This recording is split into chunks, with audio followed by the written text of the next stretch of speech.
Diketahui hari ini Kamis 27 Agustus 2020, rekonstruksi adegan kasus pembunuhan satu keluarga di Sukoharjo dilakukan. Pelaku berinisial HT tampak duduk di kursi roda lantaran kakinya ditembak polisi saat penangkapan.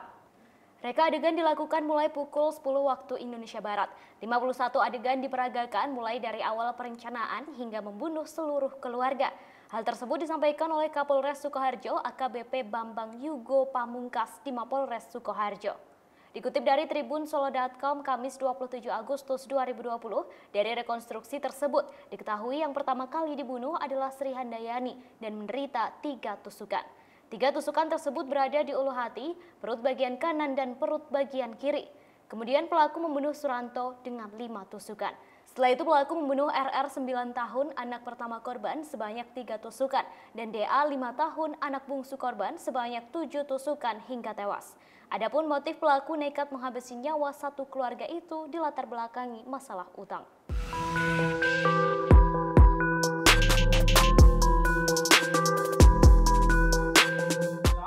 Lalu tersangka menusukkan sebilah pisau tersebut ke korban, tepatnya pada bagian dada sebanyak 2 kali, hingga korban tersebut terjatuh dengan posisi terlentang di depan kamar.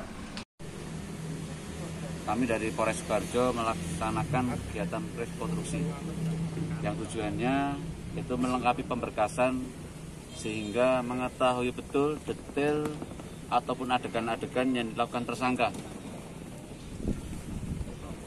pada saat melakukan tindak pidana di rumah korban.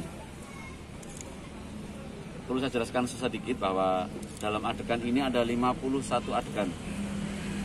Yang kurang lebihnya adalah menggambarkan di mana tersangka melakukan tindak pidana. Yang awalnya kurang lebih pukul 01.00 datang ke rumah korban. Saya ulangi lagi, pelaku mengembalikan kendaraan milik korban, yaitu sekira kurang lebih pukul 01.00. Kemudian sekira pukul tersebut dibukakan pintu oleh istrinya dan kemudian sempat berbincang, dan pada saat itu juga akan menyerahkan uang setoran dari pelaku kepada korban.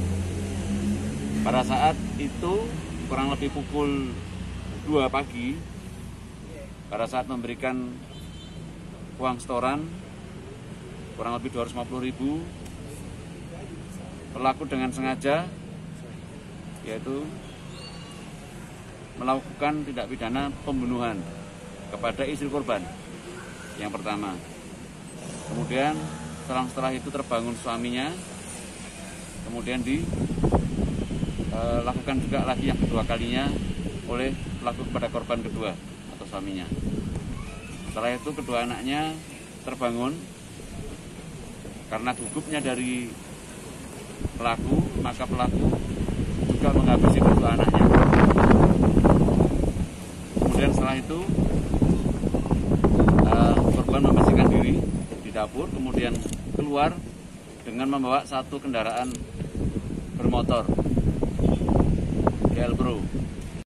Kemudian setelah itu kendaraan dititipkan di suatu tempat.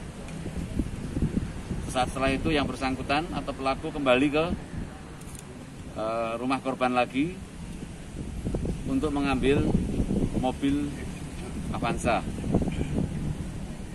Dan saat setelah itu paginya kendaraan Avanza dijual ke seseorang. Kurang lebih dijual dengan harga 82 juta untuk memenuhi atau membayarkan utang-utangnya yang kurang lebih ada 60 sekian juta. Yang sisanya dipakai untuk kebutuhan pelaku. Setelah adanya laporan hari Jumat itu, Jumat malam pukul 21, kita bekerja pada pukul 01.00 hari Sabtu dini hari, dan alhamdulillah kurun waktu 3 jam, pukul 04.00 kita berhasil menangkap pelaku. Kurang lebih seperti itu. Nanti silahkan dalam rekonstruksi ada 51 adegan yang sangat sudah detail. Diambil dari dapur dari rumah korban, pisau dapur. Ya. Artinya ketika mereka melakukan pemindahan, pelaku mengambil pisau begitu ya? Begini, jadi nanti akan diadegan akan jelas. Yang intinya bahwa pelaku mengambil pisau dari dapur, kemudian ada percakapan akan memberikan uang setoran, kemudian dibunuh. Tidak ada. Jadi dia memang benar-benar ingin mengembalikan kendaraan yang telah disewanya dan kemudian memberikan setoran. Kan gitu. Jadi korban itu pemilik kendaraan, kemudian tersangka ini adalah sopir atau driver dari korban. Berarti murni memang ada niat untuk membunuh ya? Niat membunuhnya ada, karena memang untuk memenuhi atau dia punya utang banyak. Demikian informasi di Tribun News Update kali ini. Saksikan terus Tribun News Update di channel tribunnews.com. Terima kasih sudah nonton. Jangan lupa like, subscribe, dan share ya.